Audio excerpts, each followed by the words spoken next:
The water came in through the ventilation shaft. Not a flood, not at first. Just a line of black ocean threading itself through the seal like it had every right to be there. Like it was coming home. I remember how Chino saw it before I did. He was closest to the bow, trying to read our position on that useless compass we'd paid $3,000 for, and he went completely still. Not frightened still. The kind of still that comes before a man screams. He didn't scream, though. None of us screamed. The submarine was only 2 meters wide. There was nowhere for panic to go. The water reached my boots inside of 40 seconds. I remember thinking, this is it. This is the ocean collecting what it's owed. Before I tell you how we almost died out there in the Atlantic, subscribe, share this story, leave a comment below, because what I'm about to tell you is something most people inside the cartel never survived long enough to talk about. And the ones who did survive? They're still too afraid. I'm not afraid anymore. I've already lost everything worth losing.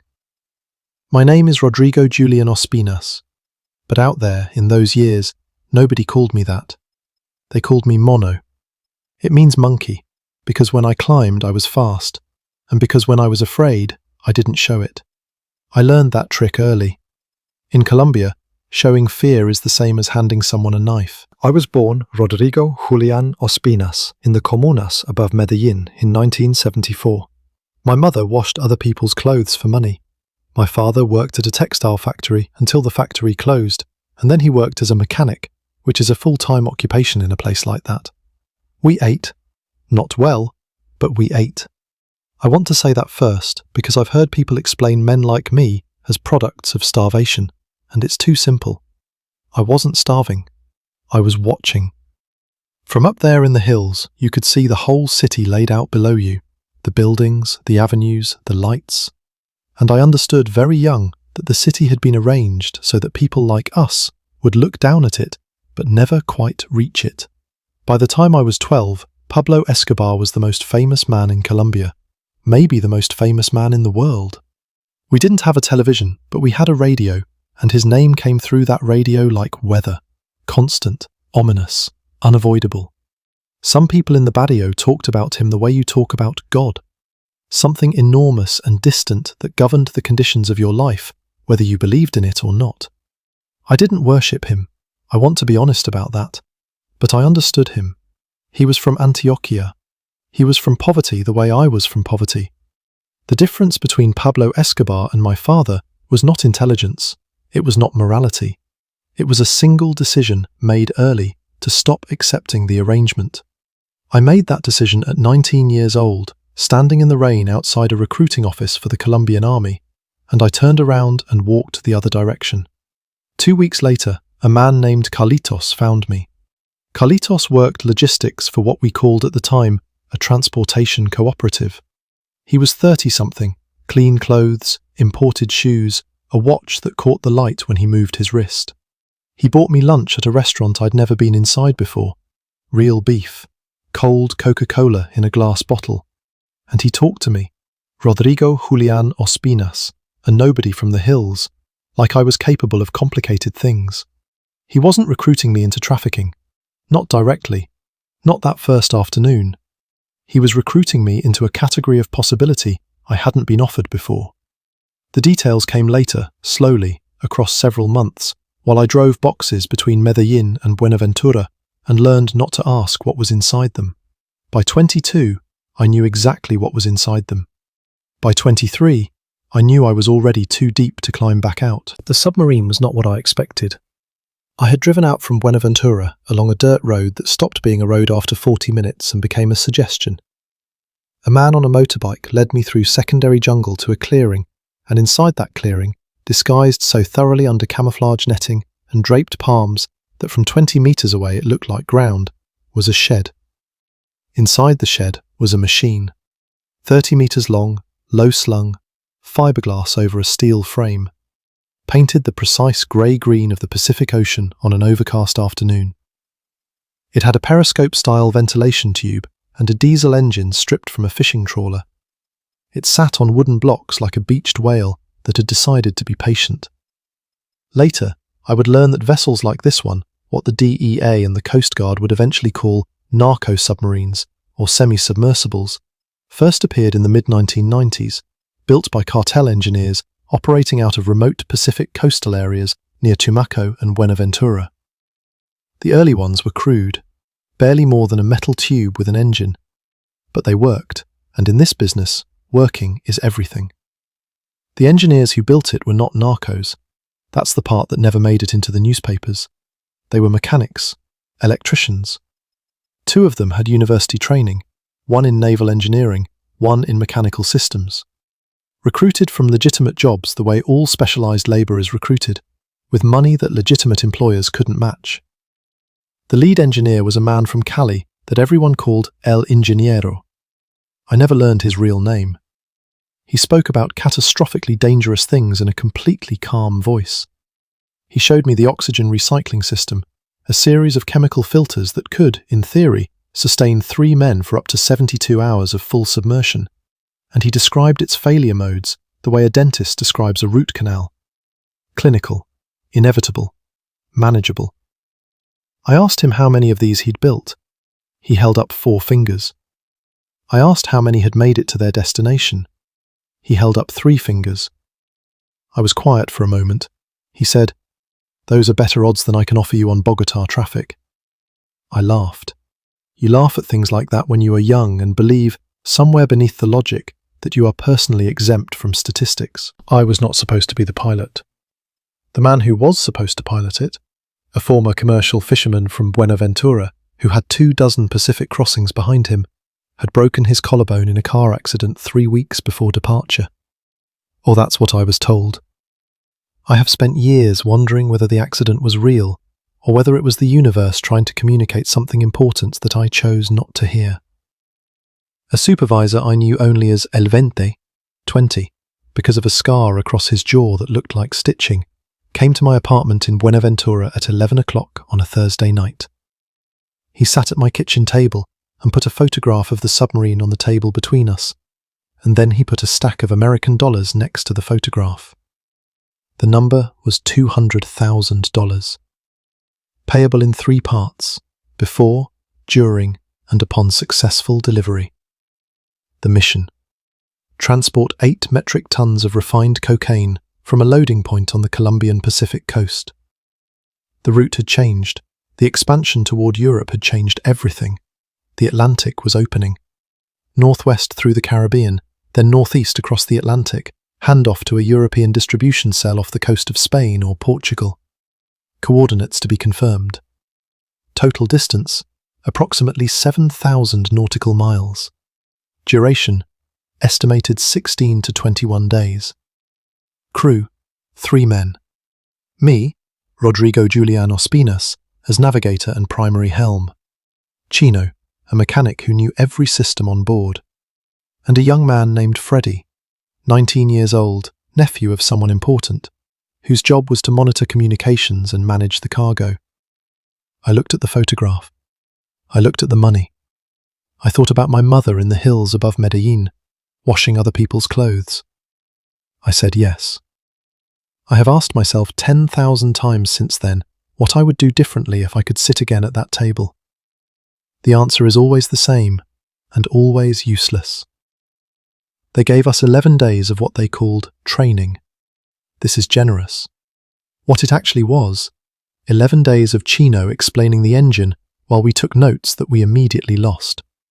6 hours of El Ingeniero walking me through the navigation instruments, a marine GPS unit, a magnetic compass, paper charts sealed in a waterproof case, and 2 practice runs in shallow coastal water that lasted a combined total of 4 hours. None of us had formal maritime training. Chino had worked on fishing boats. I had driven trucks and learned to read maps. Freddie had, as far as I could tell, never been on the ocean at all. We departed on a Tuesday, 3 hours before dawn, from a beach access point south of Buenaventura on the Colombian Pacific coast. The loading had happened the night before. 8 tons of cocaine, compressed into rectangular packages wrapped in black plastic and duct tape, stacked in the cargo hold. The submarine sat lower in the water with the cargo loaded. Running the ventilation tube just above the waterline, We would be almost invisible. That was the idea. El Veinte shook my hand on the beach. He smelled of cologne and cigarettes, and the specific kind of confidence that belongs to men who send other men into danger from a comfortable distance. He said, 21 days, Rodrigo. We'll be waiting. He was not, as it turned out, waiting. But I didn't know that yet.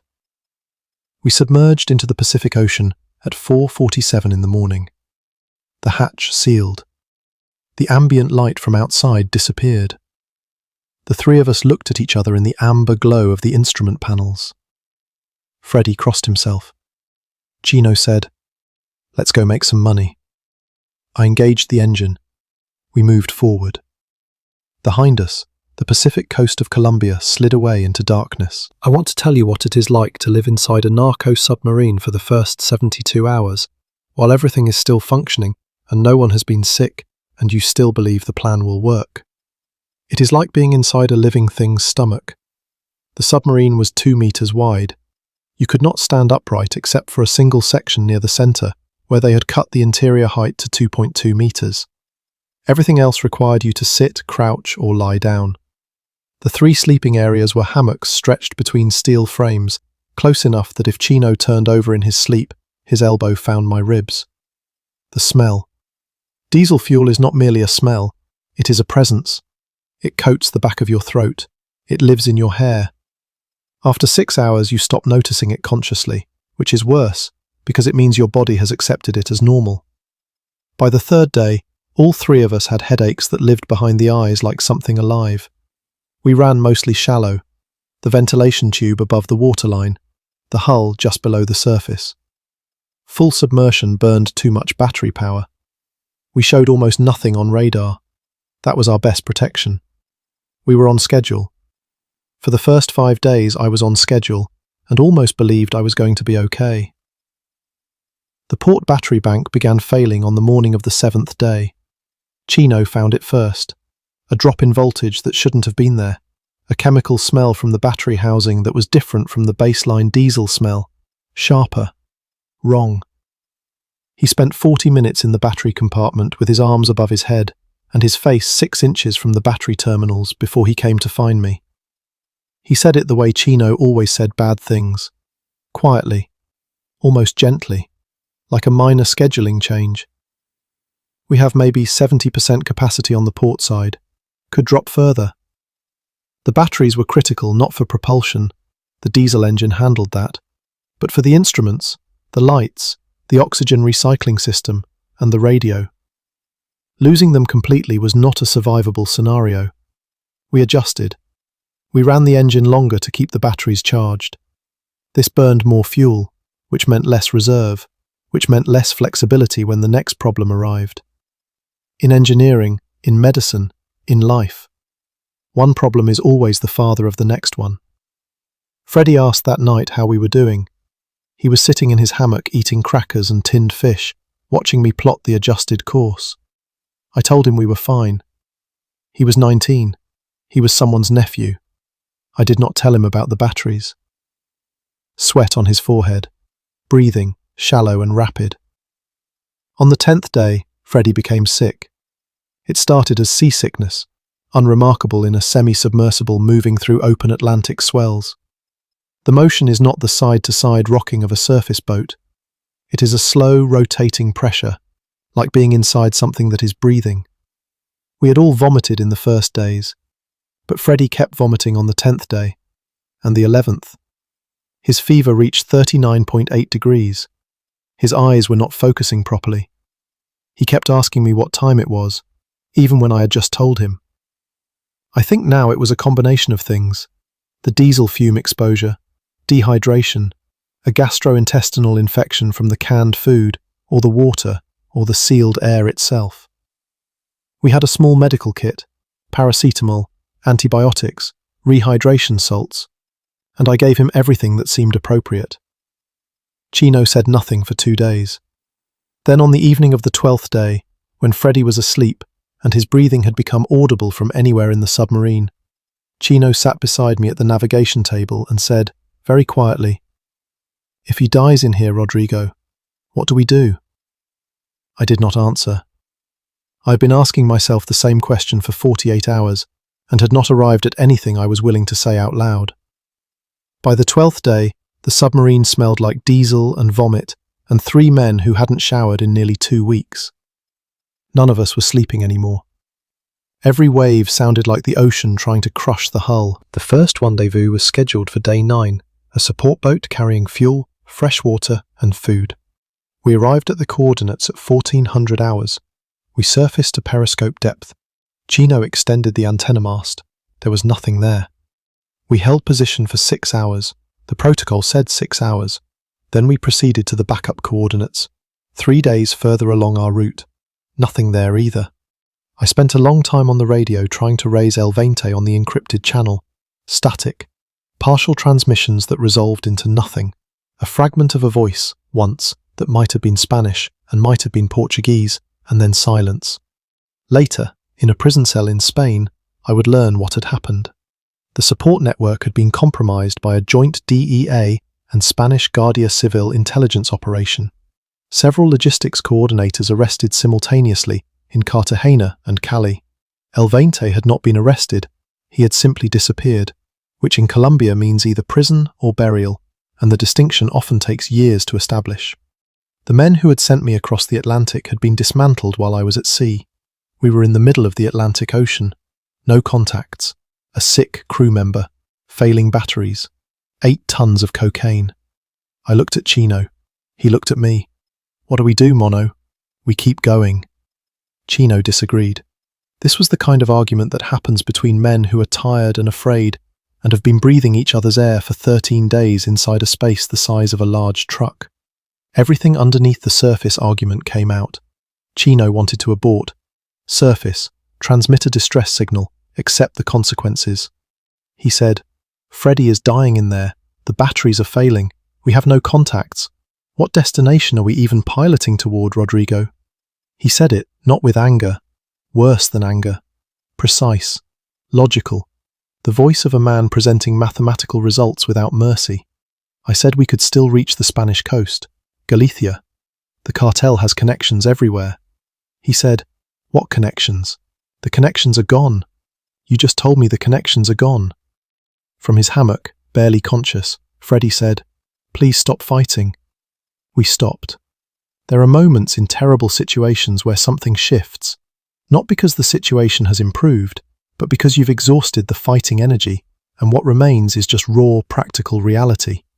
We were in the Atlantic. We couldn't surface without being arrested. We couldn't go back. No fuel. We could only go forward. Chino knew this as well as I did. He just needed to say the alternatives out loud before he could accept that there were none. We went forward.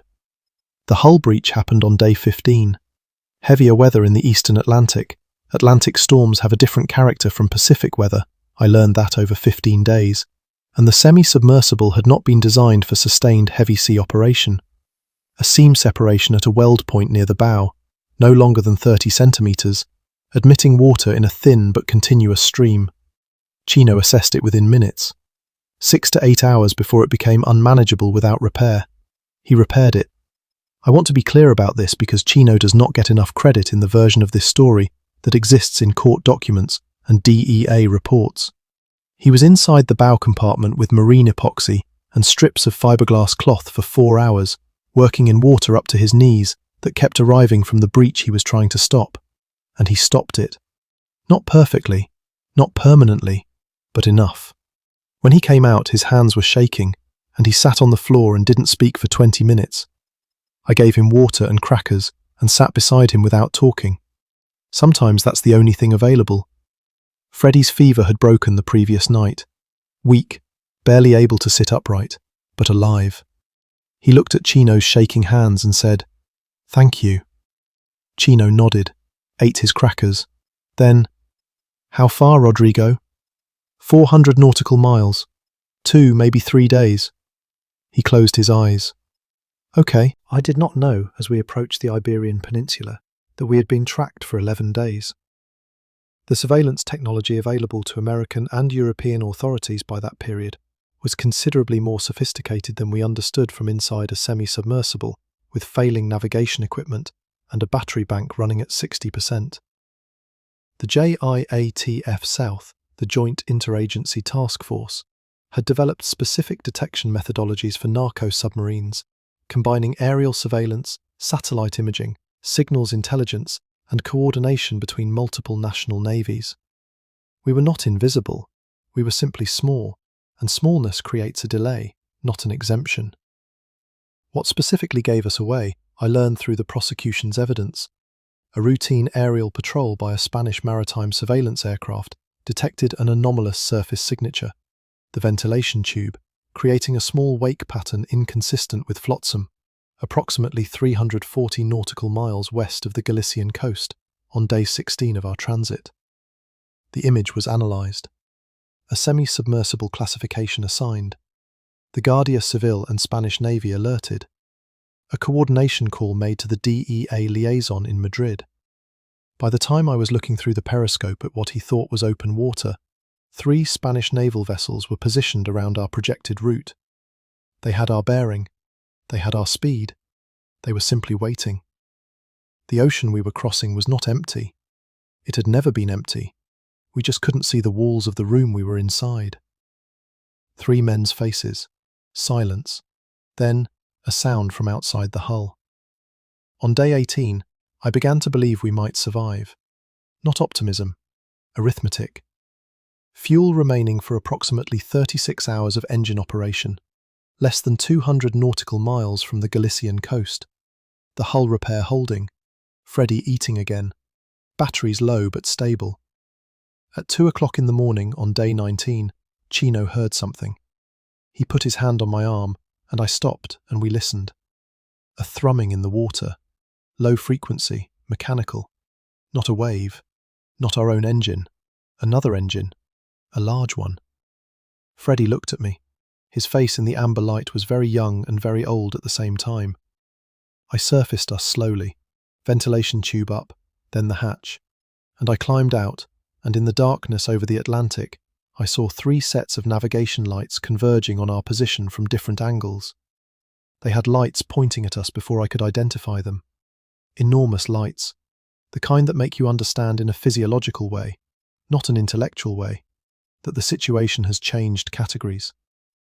A voice through a loudspeaker. Spanish. Guardia Civil. Instructions to stop the vessel and prepare to be boarded.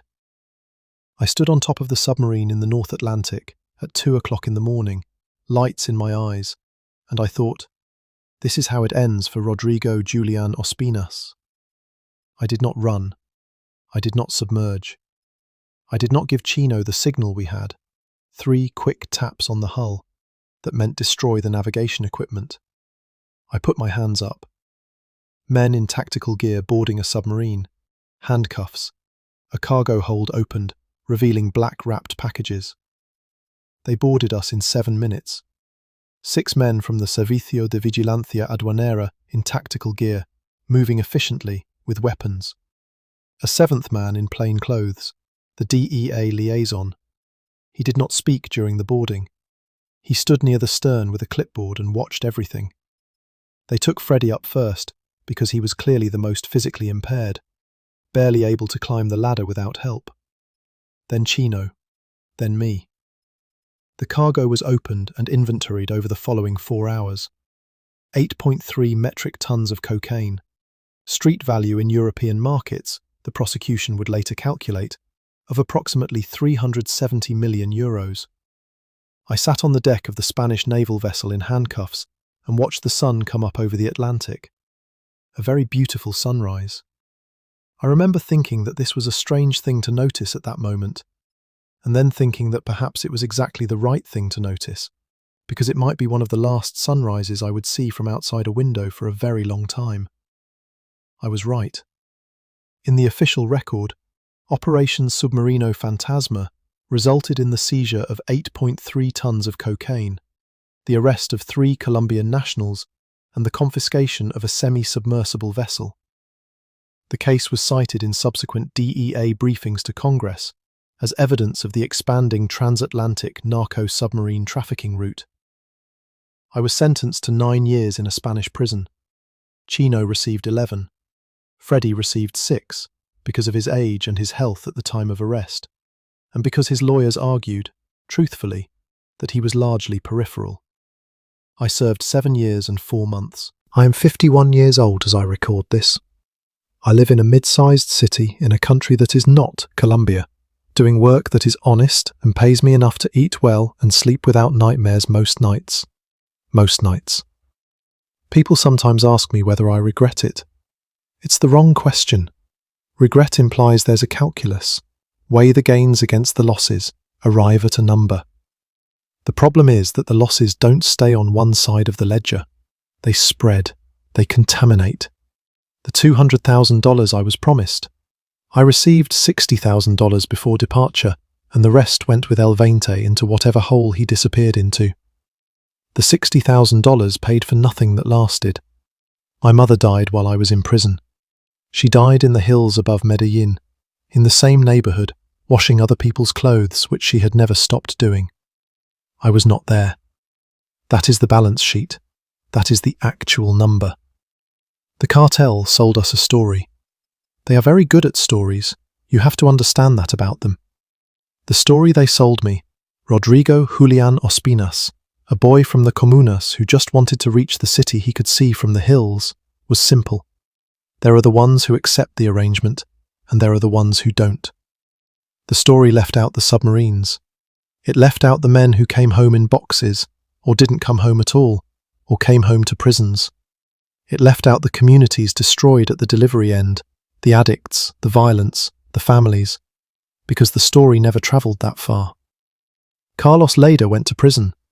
Jose Gonzalo Rodriguez Gacha was killed by the police. Pablo Escobar was killed on a rooftop in Medellin, his own city, the day after his 44th birthday. The cartel always destroys the people at its centre, eventually. The geometry is inevitable. The only variable is time. I think about Chino sometimes. I don't know where he is. I think about Freddy. He would be 35 or 36 now. I hope he is somewhere ordinary. I hope he has a boring life. I hope he wakes up in the morning and his biggest problem is traffic, or a difficult co-worker, or a leaky faucet. I hope the ocean is something he only sees on vacation. For me, the ocean is still present. It never entirely left. There are nights when I wake and the room feels narrow and the smell of diesel is there. Not real, just memory. And for a moment, I am back inside the submarine, 18 days into the Atlantic, not knowing whether we would drown or be caught, or somehow, impossibly, arrive. I think about the water coming in through the seal, that thin line of black ocean threading itself into the hull. It knew, I think, before we did. The ocean always knows. My name is Rodrigo Julian Ospinas. What I was doesn't define what I am now. I am a man who made a choice at a kitchen table in Buenaventura 25 years ago, and then lived inside the consequences of that choice for the rest of his life. If you are young and someone is offering you a table with a photograph and a stack of money on it, if someone is offering you a category of possibility you've never been offered before, I want you to understand something I did not understand at 23 years old. The table belongs to them. The money will go back to them. The consequences belong entirely to you. Everything below the surface is yours to carry.